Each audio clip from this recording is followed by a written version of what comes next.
Commander Frank Miller floated toward the viewport of the ISS Pathfinder, his weathered face reflected in the glass as he gazed into the endless dark.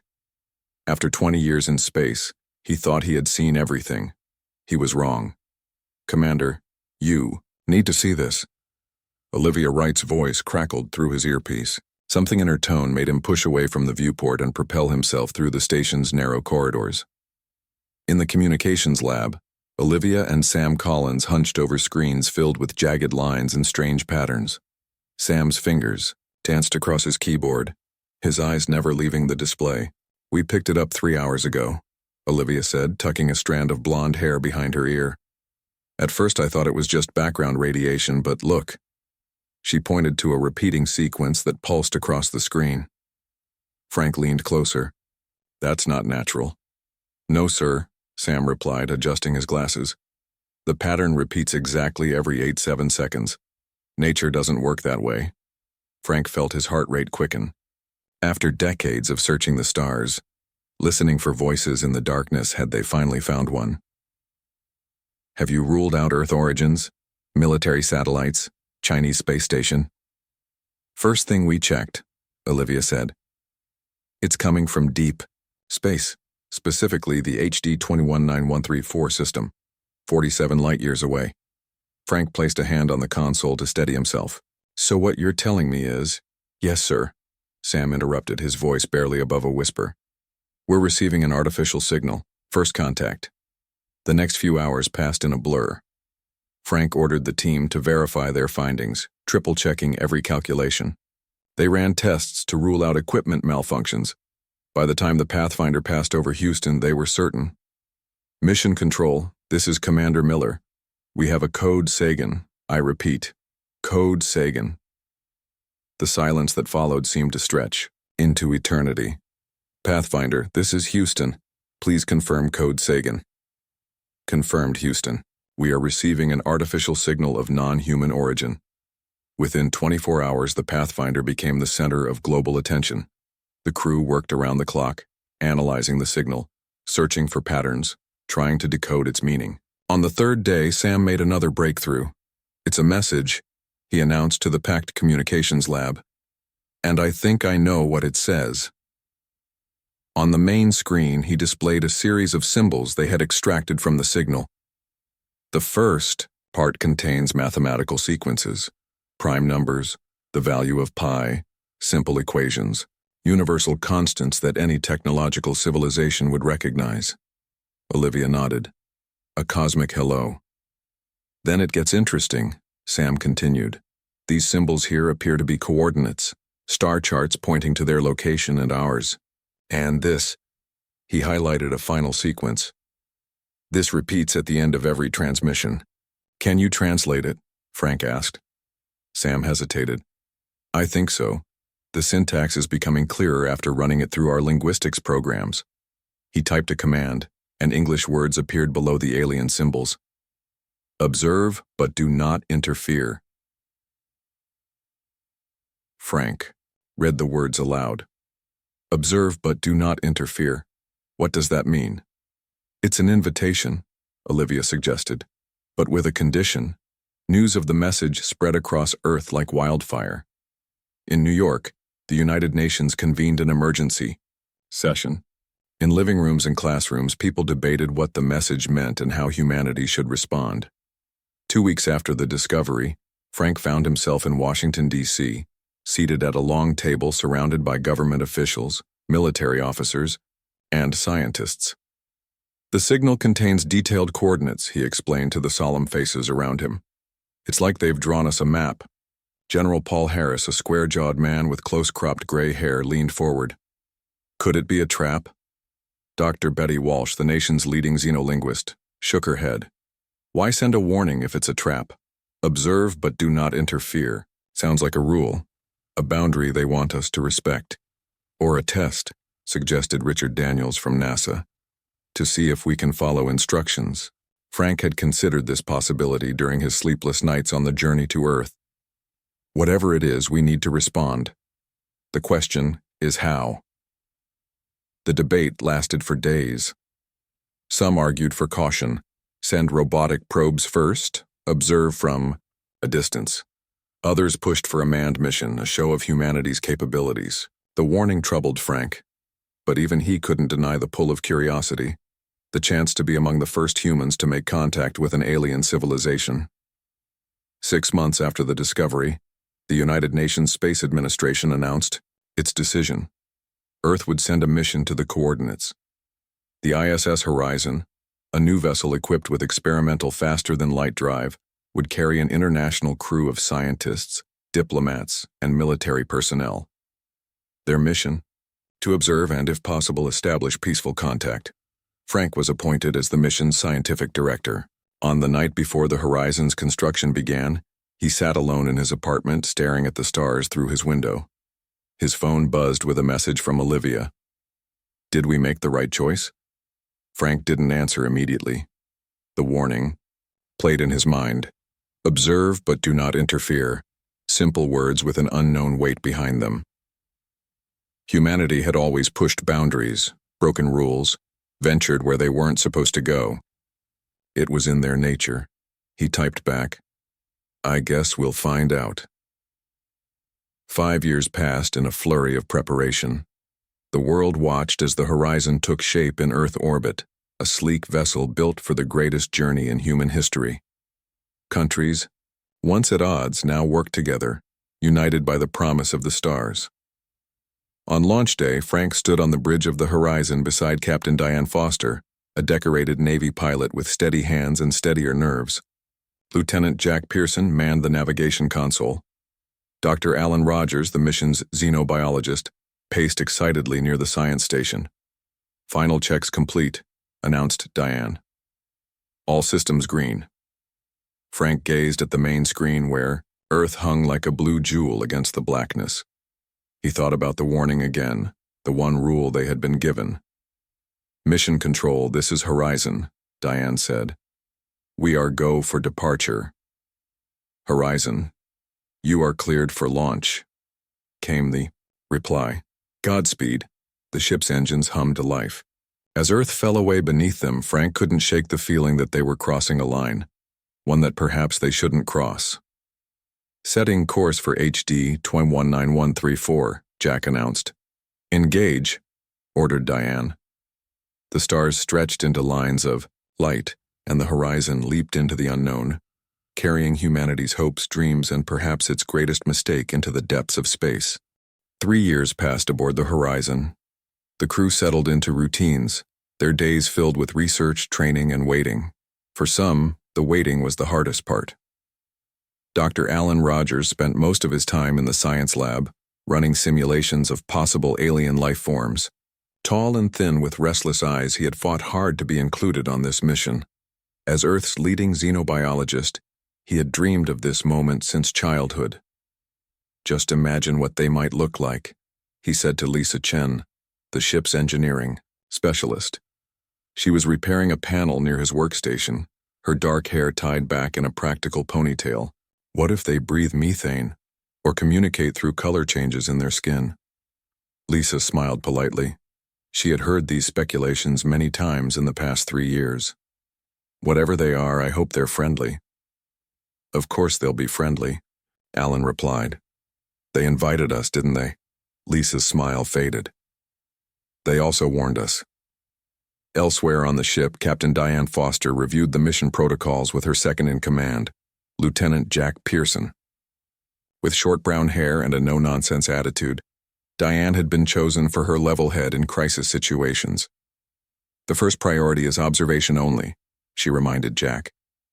No direct contact until we understand what we're dealing with. Jack nodded, but his expression was troubled. Some of the crew may have different ideas. Dr. Rogers has been quite vocal about making history. Diane sighed. Remind everyone of the protocol. We follow the rule they gave us. Observe, but do not interfere. His quarters, Frank Miller reviewed the latest data from the ship's long-range sensors. The alien signal had grown stronger as they approached, but its content remained unchanged. Mathematical sequences, star coordinates, and the same warning repeated over and over. A knock at his door interrupted his thoughts. It was Olivia Wright, who had joined the mission as communications specialist. "May I come in?" she asked. Without waiting for an answer, she entered and closed the door behind her. "We need to talk about Rogers." Frank frowned. "What's he done now?" "He's been meeting with some of the military personnel. I overheard them discussing what they called contingency plans if the aliens turn out to be hostile." "The military always prepares for the worst," Frank said. "That's their job." Olivia shook her head. This felt different. Rogers was saying that humanity needs to show strength, not caution. "He called the warning a test of our resolve," Frank pinched the bridge of his nose. "The mission was complex enough without crew members going rogue. I'll talk to him, but the conversation would have to wait." The ship's alarm suddenly blared, and Captain Foster's voice came over the intercom. "All senior staff to the bridge. We're approaching the target system." When Frank arrived on the bridge, the main screen showed a star much like Earth's sun. Around it orbited several planets, one of them a blue-green world that looked eerily familiar. "Sensors detect an Earth-like atmosphere," reported Sam Collins from the science station. "Nitrogen, oxygen, water vapor." "What about the signal source?" asked Diane. Jack pointed to a large object in orbit around the habitable planet. "There. It's not a natural satellite." The bridge fell silent as the image on the screen zoomed in. The object was an enormous ring-shaped structure, at least 10 miles in diameter. Its surface gleamed with a metallic sheen, and intricate patterns covered its exterior. "It's a station," whispered Frank. "Or a ship." "Any signs of life?" Diane asked. Sam shook his head. "No organic readings. The structure appears dormant, but it's definitely the source of the signal. There's a faint energy signature throughout." Dr. Rogers pushed his way to the front of the bridge, his eyes wide with excitement. "We need to board it, now." Diane gave him a stern look. "Protocol dictates observation first. We'll send probes to gather more data." "Probes?" Rogers scoffed. "We've traveled for 3 years to make history, and you want to send robots?" "The message invited us here. It also warned us not to interfere," Frank reminded him. Rogers turned to Frank, his face flushed. "The warning is clearly meant for less advanced species. They want to see if we're worthy of contact. Hanging back like frightened children won't impress them." The debate continued for hours. Probes were launched, circling the alien structure and sending back detailed scans. The data showed entry points, what appeared to be docking bays, and vast chambers inside. Still, there were no signs of the beings who had built it. After a day of observation, the crew gathered in the ship's conference room to decide on next steps. "The structure has been dormant for possibly thousands of years," reported Lisa Chen. "The energy signature is minimal, just enough to maintain the signal beacon." "So where are they?" asked Jack. "Why invite us here if no one's home?" Rogers leaned forward eagerly. "Don't you see? This is a test. They're watching to see what we do. Will we be bold enough to reach out and take the knowledge they've left for us? Or careful enough to respect their warning?" countered Frank. Captain Foster listened to both sides, her face revealing nothing of her thoughts. Finally, she spoke. "We'll continue observation for another 24 hours. If there's still no contact, we'll consider sending a small team to examine the structure's exterior only." Rogers opened his mouth to protest, but Diane silenced him with a look. "That's my decision, Doctor." Later that night, Frank found Rogers in the observation lounge staring at the alien ring through the viewport. The massive structure filled the view, its surface reflecting the light of the distant sun. "It's beautiful, isn't it?" Rogers said without turning around. "The work of a civilization far beyond our own." Frank stood beside him. "Which is why we should approach with caution." Rogers sighed. "Do you know why I fought so hard to be on this mission? My father was at SETI when the first wow signal was detected. He spent his entire life searching for proof we're not alone. He died never knowing, for sure." He turned to Frank, his eyes intense. "I won't let humanity squander this opportunity because of fear." "It's not fear," Frank said quietly. It's respect. Call it what you want. But history remembers the bold, not the cautious. The next day brought a change in the situation. The IO probes detected a new energy signature near one of the entry points. A door had opened. It's responding to our presence, Rogers said triumphantly on the bridge. They're inviting us in. Captain Foster studied the readings carefully. Or it could be an automated response to our probes. We still don't know. After much discussion, she made her decision. We'll send a small team to investigate the open entry point. Exterior examination only. No penetration into the structure without my direct order. She named the boarding party. Lieutenant Jack Pearson would lead, with Dr. Rogers as scientific advisor and Lisa Chen for technical expertise. They would use a shuttle to approach the structure and dock near the open entry. As they prepared for departure, Frank pulled Jack aside. Keep an eye on Rogers. Don't let his ambition cloud his judgment. Jack nodded grimly. Don't worry. We're just going to look around. Frank watched as the shuttle departed from the horizon, a tiny speck against the enormous alien ring. He couldn't shake the feeling that they were crossing a line, moving from observation to interference. And in space, rules often carried consequences. The shuttle approached the massive alien ring, looking tiny against its curved surface. Inside, Jack Pearson guided the controls with steady hands, while Lisa Chen monitored the energy readings. Dr. Rogers pressed his face to the viewport, his eyes wide with wonder. It's even more incredible up close, Rogers whispered. The structure's surface wasn't smooth as it had appeared from a distance. It was covered in intricate patterns that seemed to shift and flow, like circuits made of liquid metal.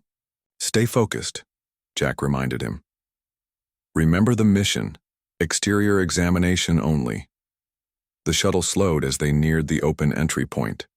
It was a large rectangular opening in the ring's outer edge, big enough for their shuttle to enter easily. Soft blue light glowed from inside. I'm detecting breathable atmosphere inside, Lisa reported, surprise in her voice. Temperature is about 70 degrees Fahrenheit, almost as if it was prepared for us, Rogers finished, a smile spreading across his face. Jack frowned. Or it's a standard setting for the species that built it.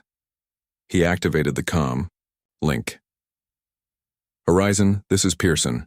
We've reached the entry point. Conditions appear safe for EVA. Captain Foster's voice crackled through the speakers. Proceed with caution, Lieutenant. Exterior examination only. I want constant communication. Understood, Jack replied. He turned to his companions. We'll dock here and use the airlock to exit. Full suits, sealed helmets, even if the air is breathable. No unnecessary risks. They guided the shuttle to a smooth landing just inside the entry point. The blue light washed over them, casting long shadows. After performing safety checks, the three explorers sealed their spacesuits and exited through the airlock. The gravity inside the structure was Earth normal, allowing them to walk without difficulty. Their boots made soft, echoing sounds on the metallic floor. The entry chamber was vast and empty, with arched doorways leading deeper into the structure. Amazing, Lisa said, running her scanner over the walls. The material isn't in our database, it's conducting energy, but not in any way I recognize. Rogers moved toward one of the doorways. We should see what's beyond here. Jack put a hand on his shoulder. Exterior examination only, Doctor. This chamber is as far as we go. Rogers shrugged off Jack's hand. This is still the exterior section. We haven't even penetrated the main structure yet. Without waiting for permission, he walked through the doorway. Jack cursed under his breath and followed, signaling Lisa to stay close. Horizon, this is Pearson. Rogers is proceeding further into the entry section. We're following to ensure his safety. The next chamber was twice as large as the first. The walls were lined with what looked like control panels, their surfaces dark and inactive. In the center stood a raised platform with a pedestal. This is incredible, Rogers said, moving toward the pedestal. This must be some kind of control center. Dr. Rogers, Jack called firmly. We need to return to the shuttle and report our findings. Captain's orders. Rogers ignored him, already standing at the pedestal. Its surface held a glowing blue orb that pulsed with gentle light. "Look at this. It seems to be an interface of some kind." "Don't touch anything," Lisa warned, joining them cautiously. Her scanner beeped as she pointed it at the orb. "That's the same energy signature as the signal. This must be the transmission source." On the horizon, Frank watched the video feed from the team's helmet cameras with growing concern. "Captain, I don't like this. They're going too far." Diane nodded grimly. "Pearson, this is Captain Foster. Order Rogers to step away from that device and return to the shuttle immediately."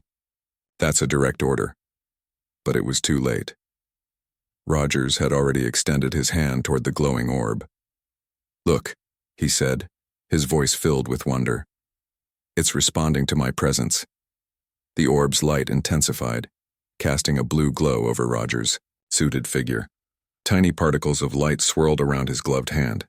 "Rogers, don't!" Jack lunged forward, but he was too slow.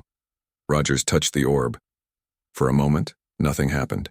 Then the orb flashed brightly, sending a pulse of blue energy through the floor, up the walls and outward in all directions. The entire structure hummed to life, panels lighting up throughout the chamber. "What did you do?" Lisa gasped. "I made contact," Rogers replied, awe in his voice.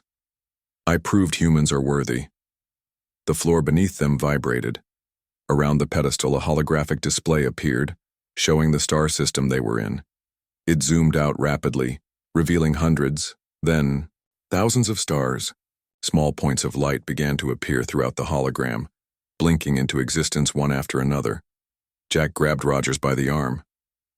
"We need to leave. Now." Rogers pulled away. "Don't you see? It's activating. This could be a map of their civilization, their empire." "Or something else entirely," Lisa said, her voice tight with fear. Her scanner was beeping frantically. "The energy signature is growing. It's spreading beyond the structure." On the horizon, alarms began to blare. Sam Collins looked up from his console, his face pale. "Captain, we're detecting multiple new energy signatures throughout the system. Something's waking up out there." Diane leaned forward. "What do you mean, waking up?" "There appear to be smaller structures in the outer system," Sam reported. "They were dormant, but now they're activating. They're moving toward us." Frank felt a chill run down his spine. He remembered the warning. "Observe, but do not interfere." "Get them out of there," he told Diane. "Now." Diane nodded. "Pearson, abort mission. Get back to the shuttle immediately." Jack acknowledged the order and began pulling Rogers toward the exit. "We're leaving. That's an order, Doctor." Suddenly, the doorway they had entered through sealed shut with a hiss. One by one, all the exits from the chamber closed. "What's happening?" Lisa asked, panic edging into her voice. The holographic display changed, showing Earth. A red circle appeared around the planet. "Horizon, we're locked in," Jack reported, trying to keep his voice steady. "All exits are sealed." Rogers stared at the hologram of Earth. "Why is it showing our home?" A mechanical voice filled the chamber, speaking in perfect English. "Observation protocol violated. Species identity confirmed. Containment procedures initiated." The three humans froze. "What does that mean?" Lisa whispered. "Containment procedures?" Back, on the horizon, Erica Martinez at the communication station suddenly sat up straight. "Captain, we're receiving a transmission. It's being broadcast on all frequencies." "Put it through," Diane ordered. The same mechanical voice echoed through. "The bridge observation protocol violated. Containment procedures initiated." Sam's console lit up with warnings. "Captain, the smaller structures from the outer system, they're accelerating toward us. They appear to be automated defense platforms." Frank moved to Diane's side. "We need to retrieve our people and leave the system. Now?" Diane nodded grimly. "Prepare for emergency extraction. Ready weapon systems." She turned to Frank. "It seems we broke their rule, and now we're going to pay the price," Frank replied quietly. "On Earth, Scientists at space monitoring stations were startled by sudden energy readings appearing near the planet. In orbit, strange structures materialized, surrounding the world in a perfect sphere. The warning that had accompanied the alien signal now took on a new and terrifying meaning. Observe, but do not interfere. Humanity had failed the IDR test. Chaos erupted on Earth as the alien structures appeared in orbit. They were sleek, silver objects that seemed to shimmer between visibility and invisibility. There were hundreds of them, forming a perfect sphere around the planet. In New York, the United Nations Security Council gathered for an emergency meeting. Military leaders from every major nation shared the same grim reports. All attempts to communicate with the objects had failed. Dr. Nicole Peters, a physicist who had worked on the Horizon project, studied the data streaming in from satellites. She pushed her red hair from her face and frowned at the readings. "They're generating some kind of energy field," she explained to the room of anxious officials. "It's surrounding the entire planet, from the upper atmosphere to about 10,000 miles into space." General William Baker, a broad-shouldered man with a permanent scowl, stepped forward. "Is it a weapon?" Nicole shook her head. "I don't think so.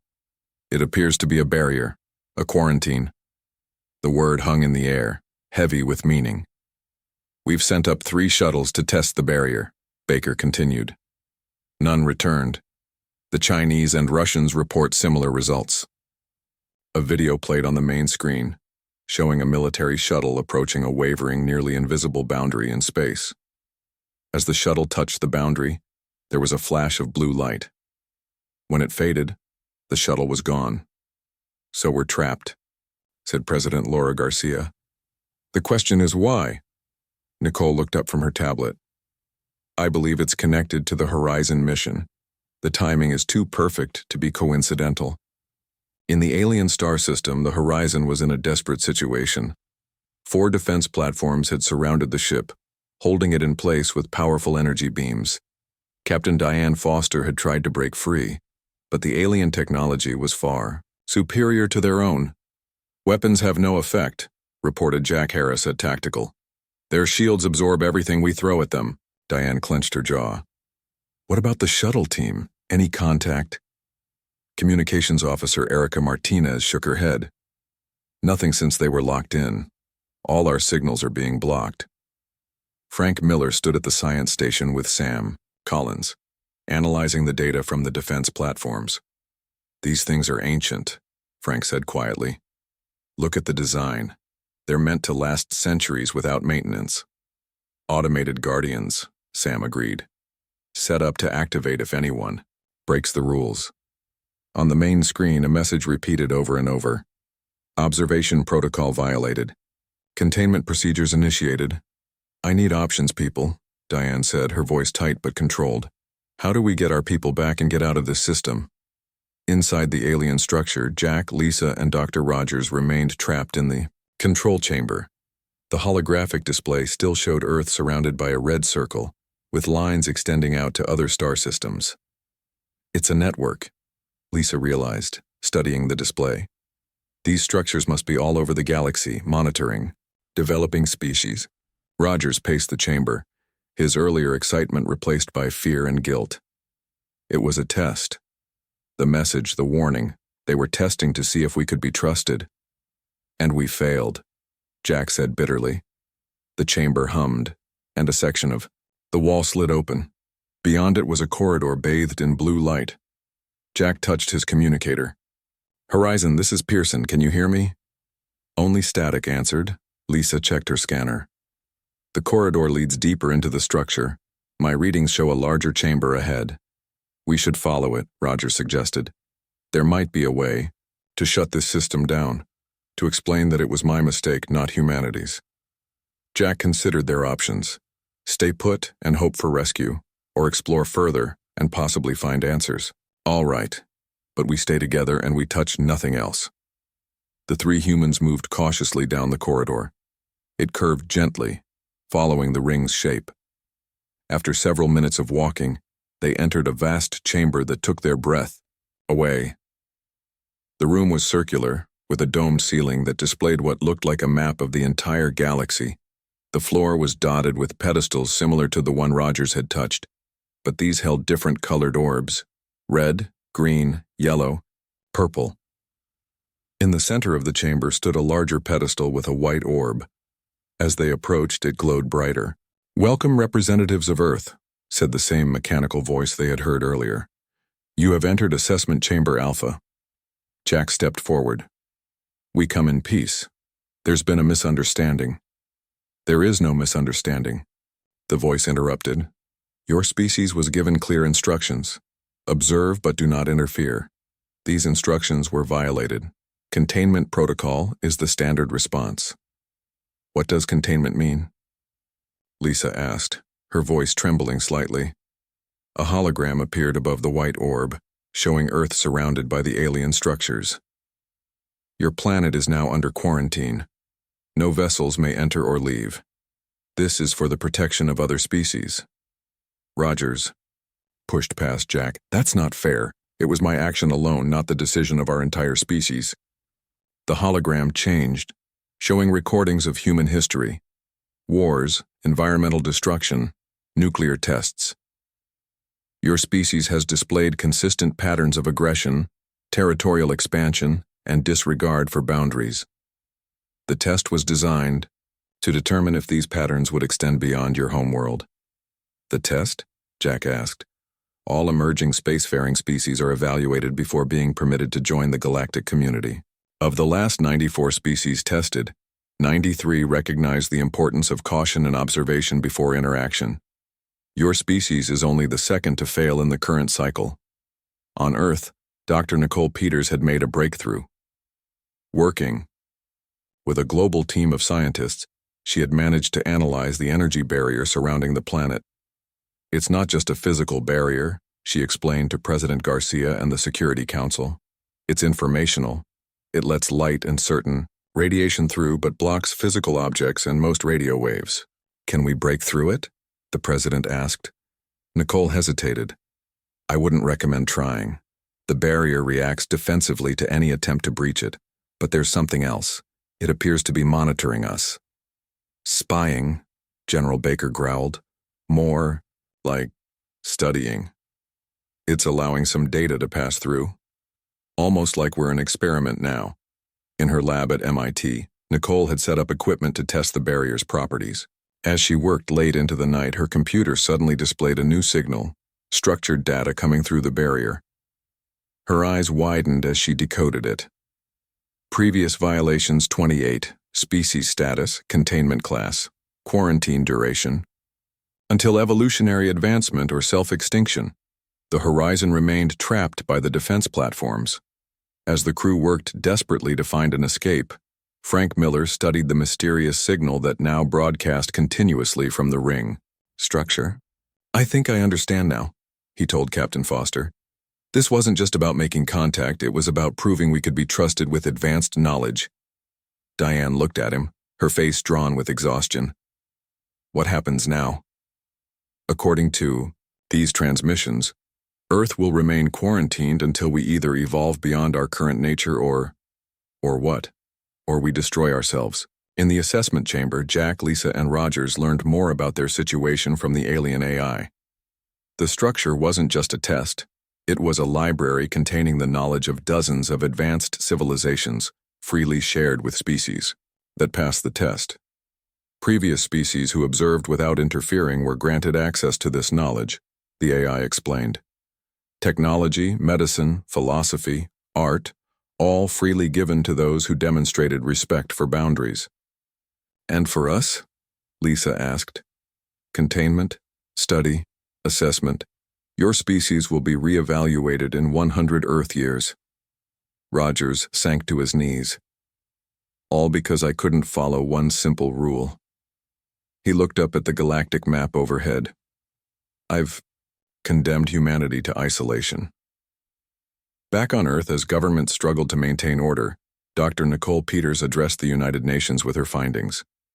"We've been quarantined," she said simply. "But that doesn't mean this is the end. The barrier allows information to pass through.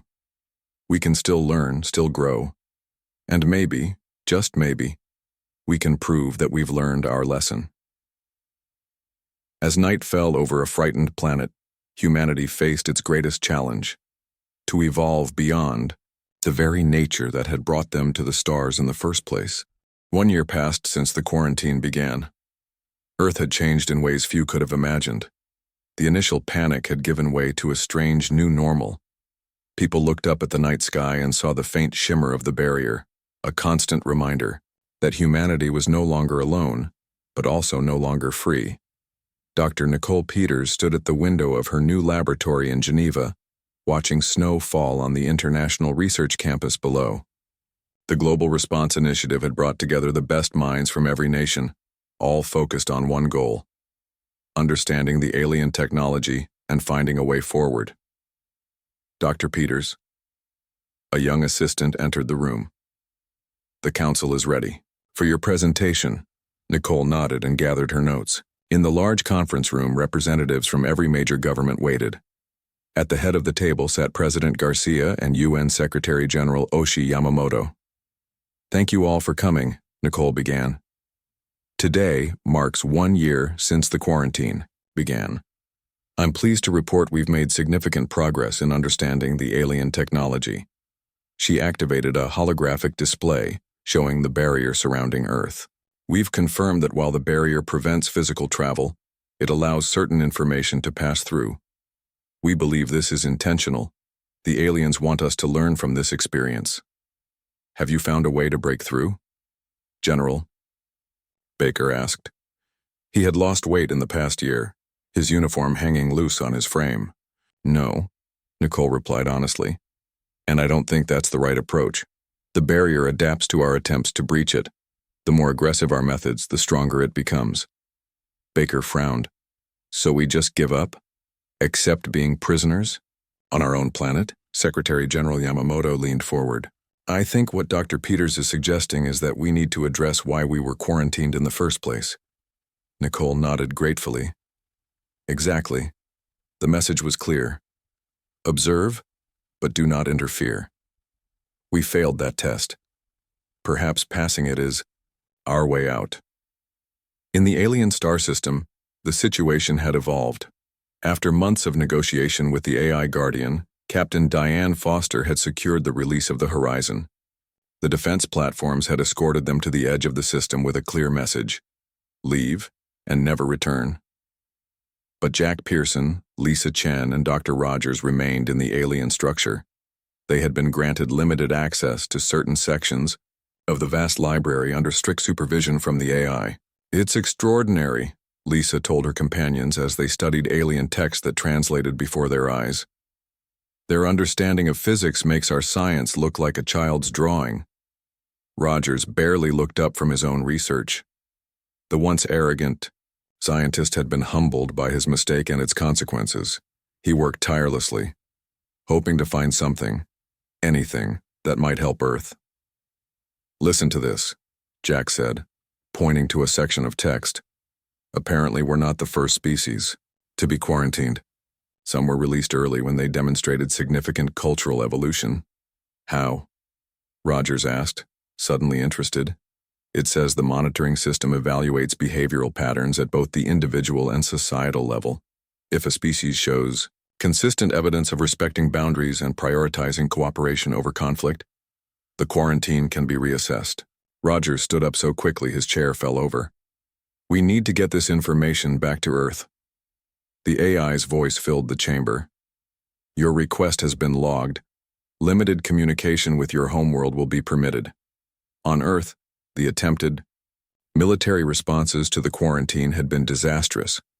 Several nations had launched nuclear weapons at the barrier, only to have them reflected back with devastating consequences. Moscow, Beijing, and parts of Virginia now lay in ruins. Grim lessons in the futility of force. From these tragedies, a new movement had emerged. Called the Observers, they advocated for a fundamental shift in human behavior. Their philosophy was simple: respect boundaries, prioritize cooperation, and observe before acting. In a small apartment in Paris, Olivia Wright, who had returned to Earth on the Horizon, watched a news report about the latest observers gathering. Millions had attended worldwide, connected through the remaining internet infrastructure. Her phone beeped with a message from Frank Miller. "Nicole needs us in Geneva. Something's happening." When Olivia and Frank arrived at the research campus, Nicole met them with excitement in her eyes. "We've received a transmission from the alien structure. It's from Jack, Lisa, and Rogers." The message was displayed on screens around the world. "Quarantine is not permanent. System evaluates cultural evolution. Change is possible. We have access to library sections. We'll share knowledge when permitted. Learn to observe before interfering." The message sparked hope across a planet that had begun to accept its isolation. In schools, children were taught the importance of observation and respect for boundaries. Governments restructured around principles of cooperation rather than competition. 6 months later, Nicole made another breakthrough. The barrier had changed, thinned, somehow in certain areas, and more data was coming through from the alien network. "It's responding to us," she told the council, "to our changes. It's not just monitoring us, it's teaching us." She displayed a new message from the alien AI. "Initial assessment. Positive behavioral modification detected. Continued observation required. Provisional knowledge transfer authorized." What followed was a limited but significant download of scientific information. Cures for several diseases, more efficient energy production methods, sustainable agricultural techniques. Not the advanced space travel or weapons technology many had hoped for, but practical knowledge that improved life on Earth. "They're teaching us to walk before we run," Frank observed as he and Nicole reviewed the data, making sure we use knowledge responsibly before giving us more. "Exactly," Nicole agreed. "It's like they're parenting an entire species." In the alien structure, now nicknamed the library by its human inhabitants, Jack and Lisa had grown closer during their strange exile. They sat together in what they called the viewing room, watching a holographic display of Earth. "It's changing," Lisa said, pointing to data streams flowing from the planet. "Look at the conflict metrics. They're down 30% from last year." Jack smiled. "Maybe we needed this wake-up call, a reminder that we're not alone in the universe and that with greater knowledge comes greater responsibility." Rogers joined them, looking more at peace than he had in months. "The AI has granted my request. I'm being allowed to send a personal message to Earth." "What will you say?" Lisa asked. Rogers looked at the hologram of his home planet. "That I'm sorry, and that sometimes our greatest mistakes lead to our greatest growth." On Earth, as the second year of quarantine began, a small but significant change occurred in the barrier. A tiny opening appeared near a research station in Kenya, just large enough for a small probe to exit. Nicole supervised the launch personally. The probe carried a simple message, broadcast on all frequencies.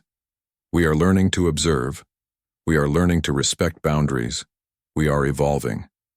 As the probe passed through the opening without being destroyed, cheers erupted in the control room. It was a small step, but a meaningful one. That night, as Nicole looked up at the stars beyond the shimmering barrier, she felt something she hadn't experienced in 2 years. Hope. "We broke their rule," she whispered to the night sky, "and we paid the price. But maybe that price was worth paying." In the vastness of space, an alien observer noted the probe's passage and the message it carried. For the first time in its long records, a quarantine species showed remarkable adaptation in just 1 generation. The observer made a note. "Expedited reassessment recommended. Potential detected." The price for breaking the rule had been severe, but in paying it, humanity had begun to transform into something greater than it might have otherwise become.